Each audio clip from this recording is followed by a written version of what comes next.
Hallo. Hallo. Welcome to Film Explorer. Film Explorer. Podcast. Fabrica.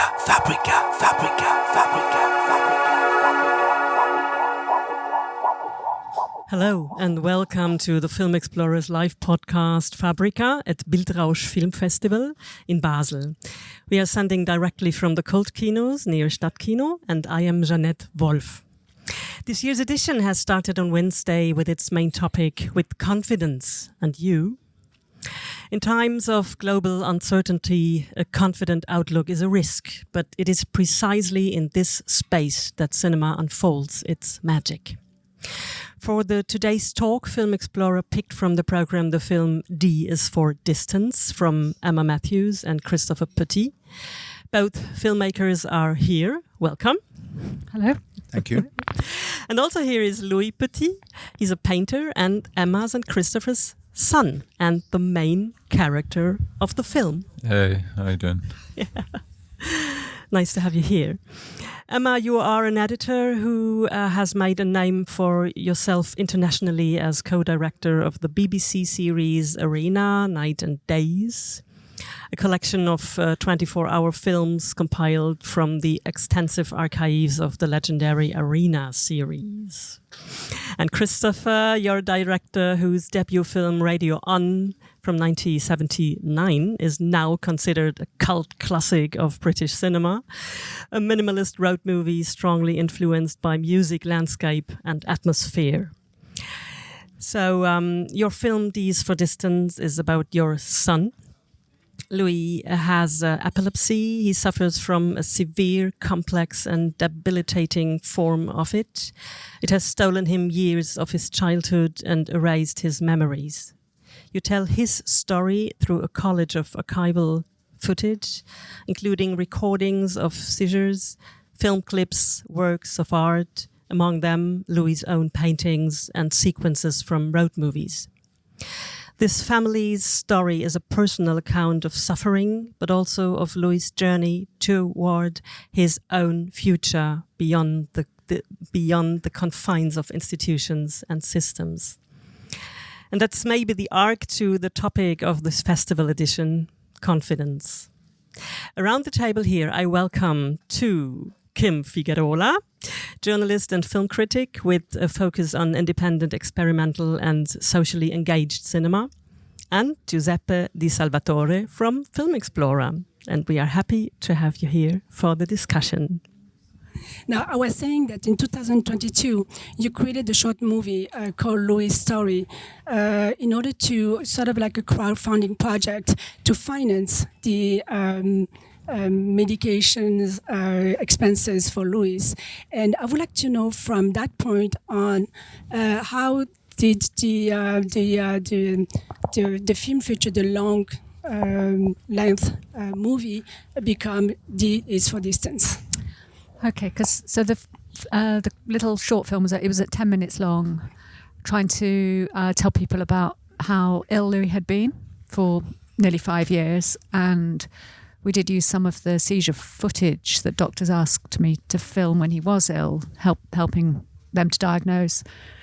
And a lot of people who saw the film, because Chris and I have made making films all our lives, and a lot of our friends said, why don't you make a longer film to try and, educate people and bring more awareness of epilepsy and this particular story. And then, I tried to get a film commissioned in the UK from the BBC and other, but it was just no one's interested in making a film about epilepsy, because they say things like, it's not what the commissioners want at the moment.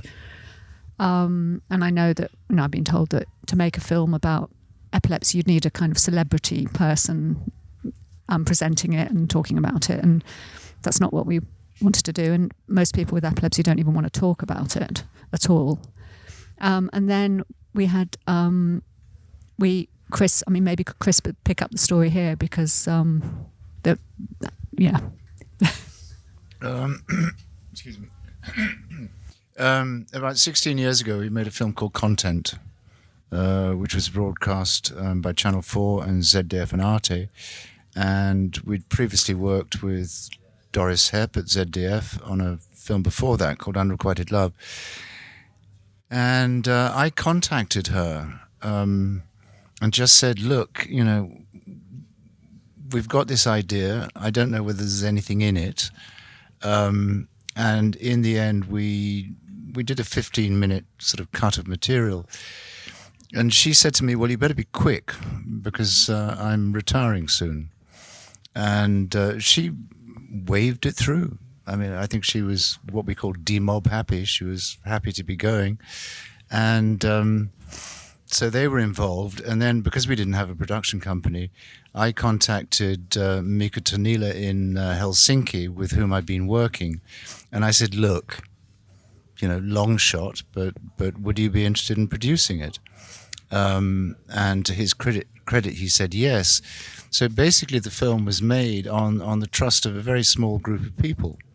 And they said, go ahead. They didn't particularly, you know, we talked about the project, but they never sort of asked for a full treatment or a script or anything. And so the film was made in that way. And Mika managed to raise money in Finland step by step. At the beginning, we had no budget, but he managed to increase it. And the film got made. And from that point of view, it was not difficult in the way that setting up films often is difficult. The difficulties really came after.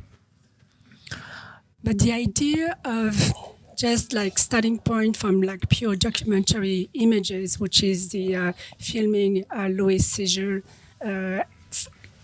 into a multi-layered movie, like to tangle the story of James, Jesus, Angleton, and then also with Williams Burroughs. How does it come from? Well, the simple answer was because it's a finished film, we needed finished material. And we came up with the idea of making this journey to the Arctic Circle. And previously I'd been talking to Mika about doing a project about James Jesus Angleton, who was a real character. He was a old spy master. And I had this idea at the end of his life, he went to this hut in the Arctic Circle and recorded this confession. That didn't happen, but I said maybe we can make a journey to that location about a film that will never get made. So this gave us the reason for the trip. It also gave Mika a reason to be able to go to Finnish funding and say, you know, look, these are English filmmakers, but... And so it went from there. And also, we didn't want to make a straightforward documentary. I wanted to open the subject out. I wanted it to deal in a way with both kind of past secrets and bureaucracies and current bureaucracies. And in another way, just as content was conceived as a kind of letter to the future. It was a kind of ambient road movie made in 2010. But I thought, well, maybe if somebody ever looked at it in 35 years' time, they would have an understanding of what life is like now. And I had the same thought in my mind with Dias for Distance, that maybe if you showed it in 40 years' time, people might look at it and think, oh, yeah, that's what it was like. Probably joining now the conversation, telling something that I think is quite brave in your approach to the films and to the topic, because from one side we can say a classic documentary that is, I would say, a factual documentary, in a way creating an easier way, a distance, at least for you, because it's just a question of facts, of us speaking about problems and trying to find solution, etc. But you approach the question artistically, yeah, because you're artist, of course, but it's not just a question of style. It's also the art is also something that is thematized in the film, is put on stage in a way, and is part of the process. It's part of the question of the seizure, the question of the trip, etc. So, was this? I mean, this is not necessarily being distant.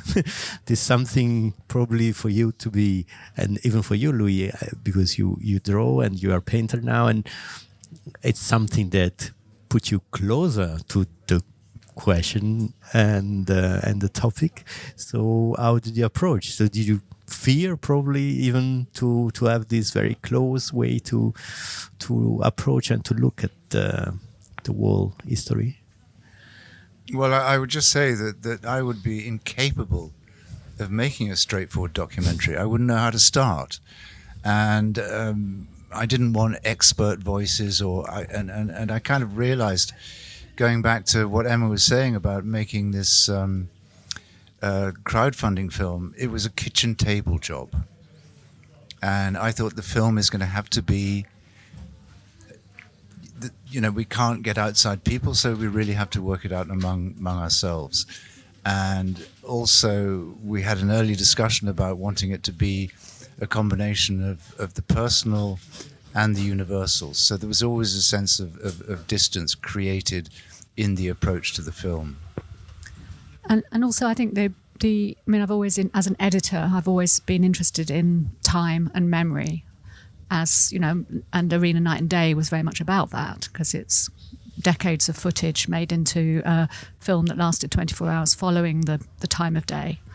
But also when Louis became ill when he was 12 in 2016, for me, time just stopped. When you're living with severe epilepsy, or if your child has severe epilepsy, you're waiting every moment for another seizure. It's very hard to live other than in the moment, as you can't plan ahead. If you plan ahead, everything can be devastated in a moment, because a seizure after seizure, it can take days to recover. So, and also he was in hospital a lot, lots of seizures happening, which is called a cluster, where they just don't stop. And when I started researching more about epilepsy, because none of the doctors could work out why he was so ill, that after a healthy, normal childhood, it's very unusual to become to have epilepsy that severe. I learned that more is known about the universe and the brain, and I also became really interested in how little we know about the brain, but how extraordinary it is as well, and to do with time and memory. So the whole process of editing, I always had that in the back of my head as well, trying to kind of, in a way, intuitively express something of what it's like, how of the mysteries of consciousness, I think, and that Louis' art comes out of this deep subconscious. I mean, the drugs he was put on, actually, when we had to withdraw them because they were actually causing seizures, one of them actually caused hallucinations during withdrawal, and some of the imagery there which is also quite universal. Some of the strain, they're like images from Hieronymus Bosch paintings, and maybe Louis could say something a bit about his painting here.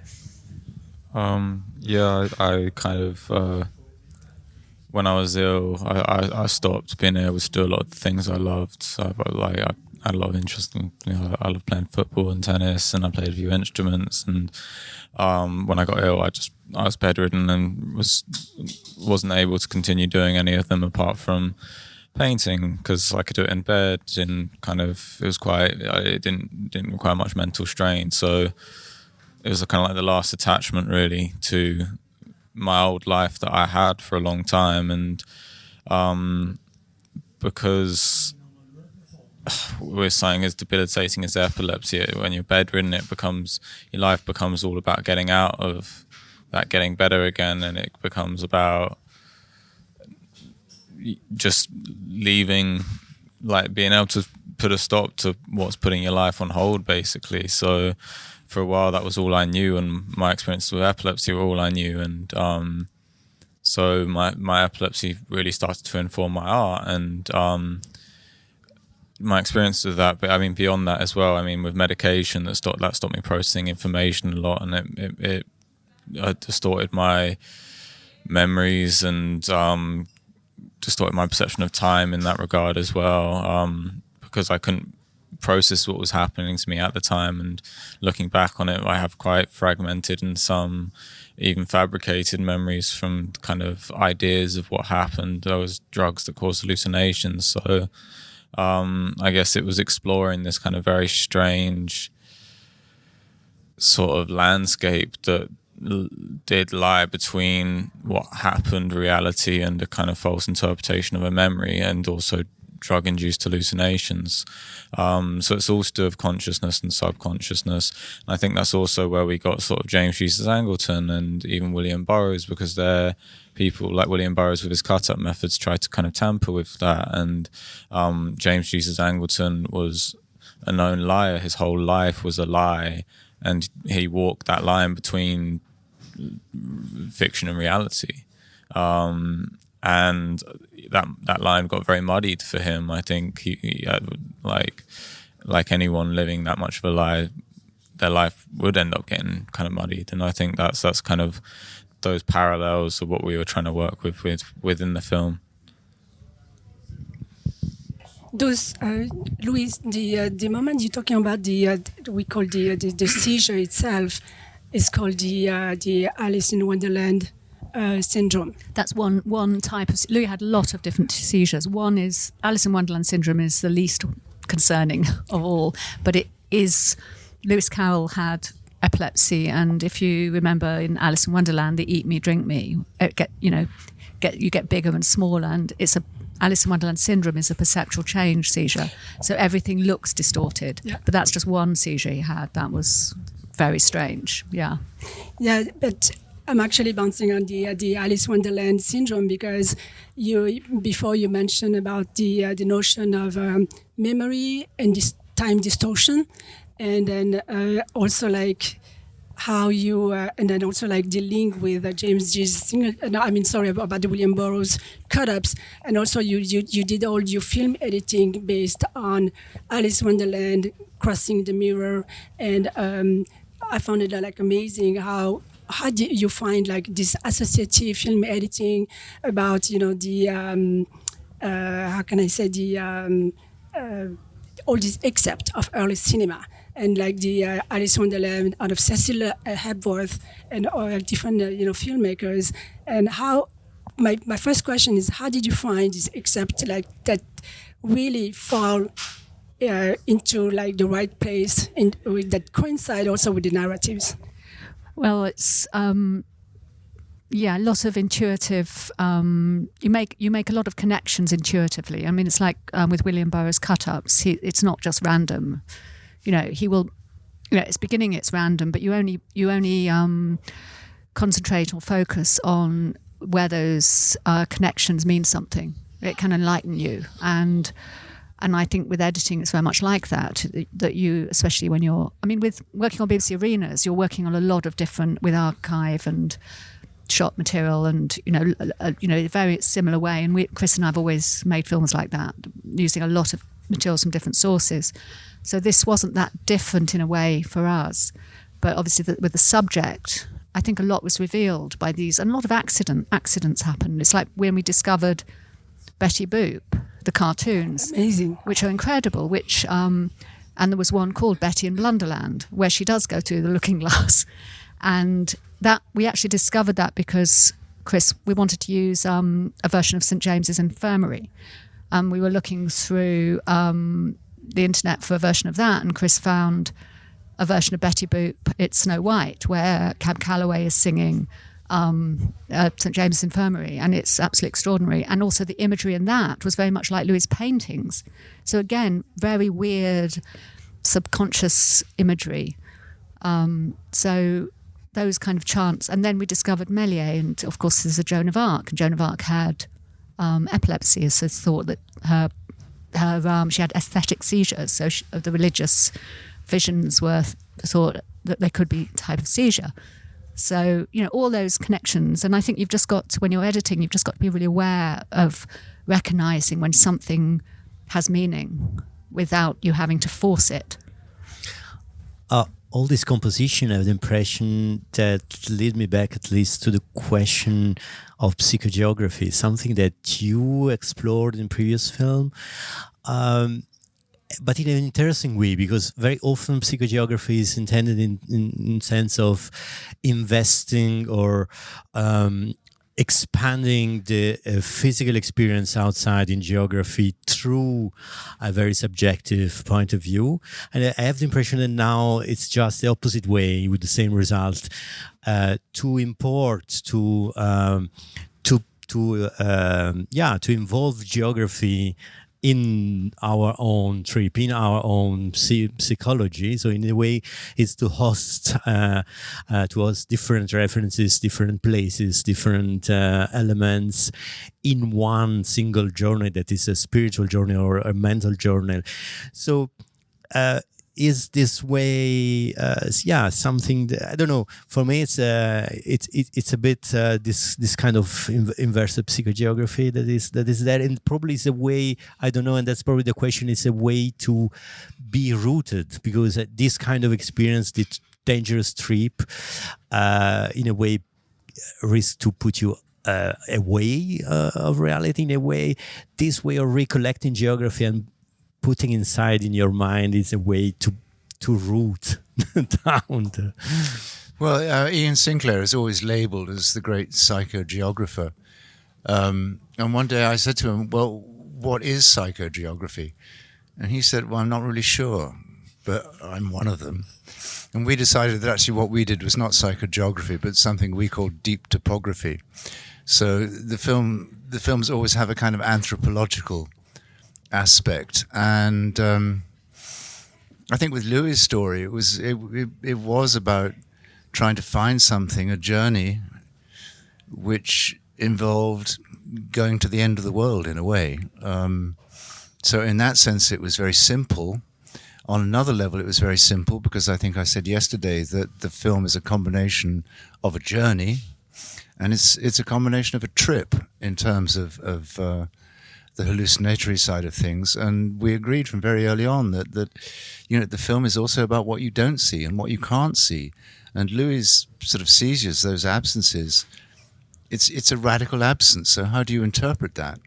And the feeling we had was that Louis went somewhere and he came back with something which was turned into his art. So there was a transference, and we tried to, without overstating it, making that part of the film. So, yeah, it's inner, outer, personal, universal, and and a lot of people with epilepsy have said that it's like when you're diagnosed with epilepsy, it's like stepping into a different world. Like the world changes for you, time does change, as I said, and a lot of people who've seen the film who have epilepsy or have family members with epilepsy have said it really resonates with them, and which is an amazing. I'm really happy that happened, and also there's always with psychogeography, there's a lot of, in that whole journey there were a lot of coincidences we weren't expecting. Again, it's like the landscape that we ended up in the Arctic Circle, is Louis pointed out, was like the top of the brain. It's like a cranial landscape, and the hut became a kind of escape from that deep subconscious world that landscape represented in the end. But all that happened through being there. Was also for you, Louis, a way to discover, for example, Grunewald, to discover other example in art, to discover animation, film, etc., a way to not to be alone in a way with this story, and to feel, to be geographically rooted in a sense, so historically rooted. In some ways, I think discovering other artists that I linked to my personal experience was, I think a lot of people do that with art. I think I don't know if it necessarily made me feel seen, but it definitely turned something unfamiliar into something more familiar, which I think takes away from the fear of something. When something becomes more familiar, there's less fear in it. And I think in terms of, like, I also read books that I ended up relating to my own personal experience, like a lot of weird mysticism, and but I think with my paintings that became also my own way of kind of, I guess, almost like reclaiming what I went through. Kind of, it's something that's so out of your control, so you lose control of your body, your mind, and you kind of really just, it takes away the little control we have in our lives. And I think painting those experiences for me, actually not so much anymore because I don't paint as much about my epilepsy, but at the time it was a way of taking control of those experiences, I think, and taking that world I went into and bringing it into this one. And I now I've started to let go more, I think, of my epilepsy and my trauma, and my work's kind of changed with that as well. I think for a long time I was really caught up in articulating it, and that was just a way of me not letting it go. But I think over time, and partly to do with making this film, it's allowed me to let it go, and kind of, because it's, I guess it is in other people's hands in some ways now. So that's I had to let it go in order to make this film. You're starting having seizures in 2016, which is actually the death of David Bowie. And there's an image in the movie, the image of the Nicholas Roeg movie, The Man Who Fell to Earth, which is an alien that fall into the hostile human world. And I was actually, while I was watching the movie, I was wondering about, and it goes back to the question of Alice in the Wonderland, because when she goes through the mirror, it's all about also her identity. She questions her identity. And I was thinking, how during these 4 years of seizure experiences, how did you build your identity, and especially when it's based on lost memory? That's a really good question.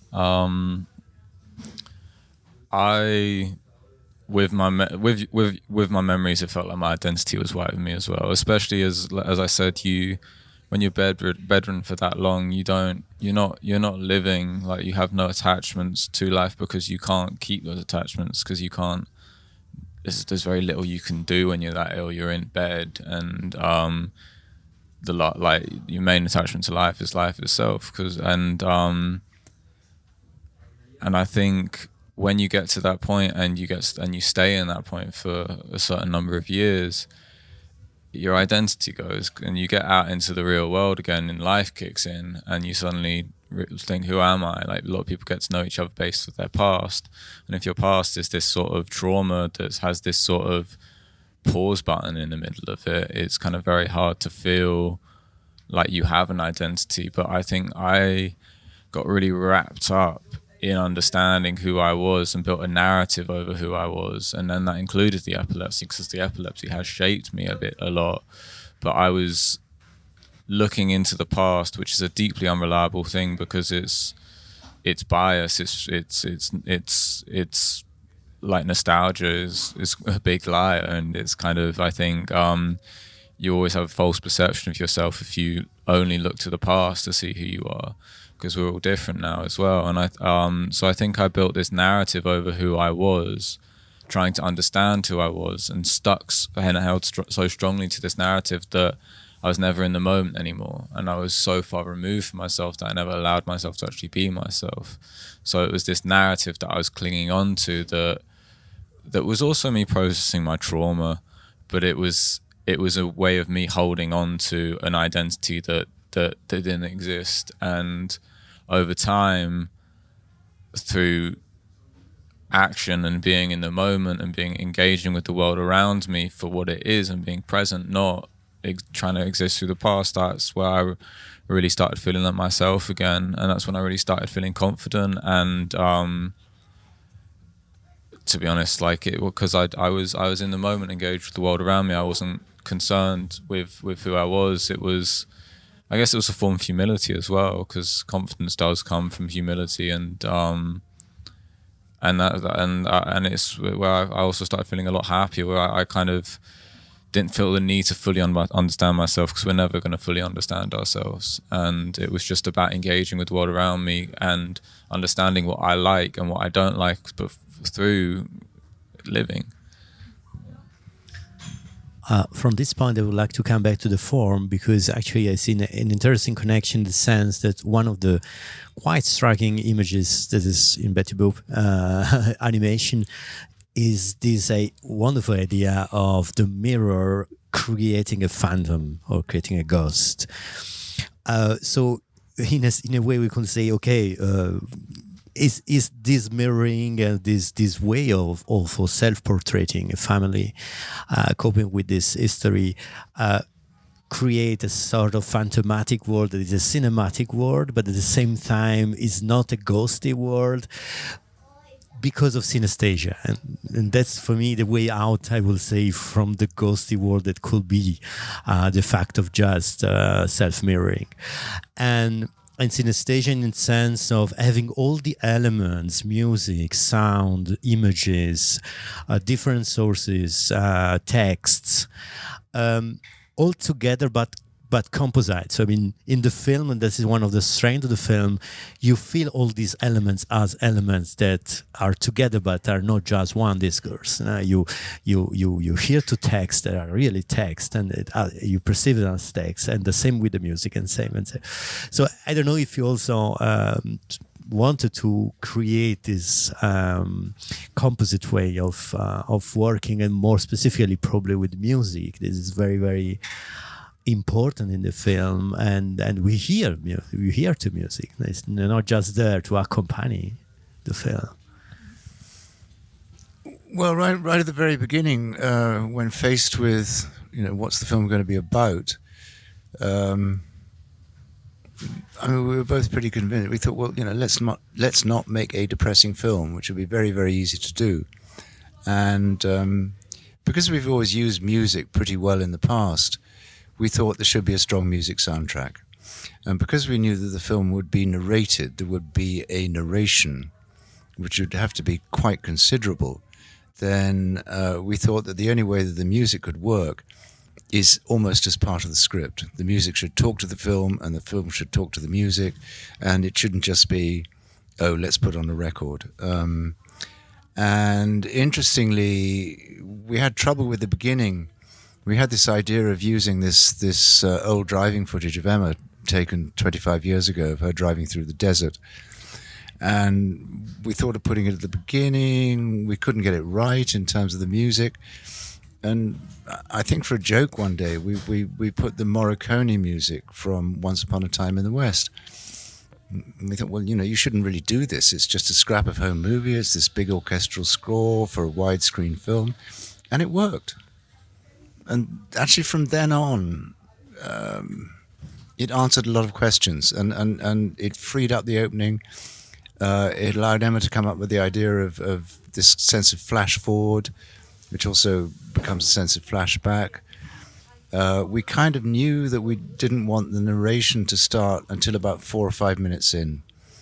So, and actually in getting that right, it sort of set the tone of the film.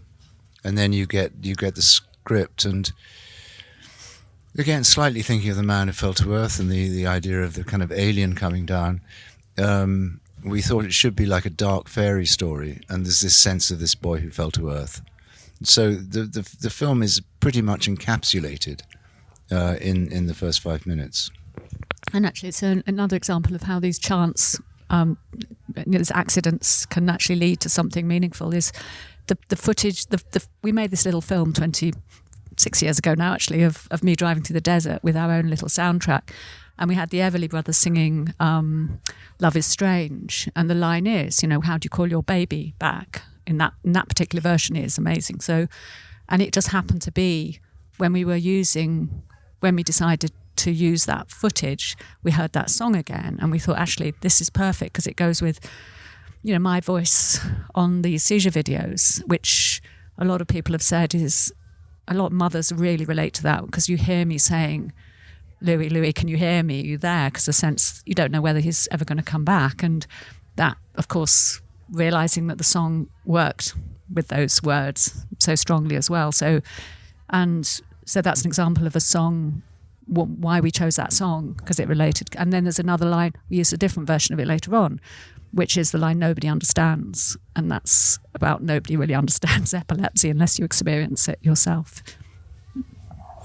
But I think going back to you saying that you didn't want at the first place to be a movie, depressing movie. I think as an introductory quote citing Williams Burroughs, I think it's definitely not depressing because it's underneath this quote is there's a other way that we can take another path that opens up, and it's also like an invitation going to the other side of the same coin, which is the same reality but in different perspective. Do you agree with this? Yeah, I think it goes back to what's depressing and what's not depressing. And the film is made out of a great sense of curiosity. It was always open-minded, and Burroughs and Angleton were kind of worked in for kind of parallel reasons. And Angleton, he was a scholar, and he based his whole sort of espionage theory of counterintelligence on what they called new criticism, how you read a poem. And he used to refer to the world of spying, taking the line from T.S. Eliot, as a wilderness of mirrors. So the theme of the wilderness of mirrors is very strong. At one point, we wanted to put in the shootout from the Orson Welles film, Lady from Shanghai, but it was too expensive. And the other image which haunted me throughout the film, which we never used, is that Magritte painting of the man looking in the mirror and seeing the back of his head. And I thought, if we can kind of get that idea without showing it, then, I would be quite happy. Yeah, I mean, in the Burroughs quote is this idea of future, leak, something leaking towards future. So this probably film was also a way for you to make a step forward. And so probably the last question from my side will be was this film also in a way therapeutical for you? Therapy.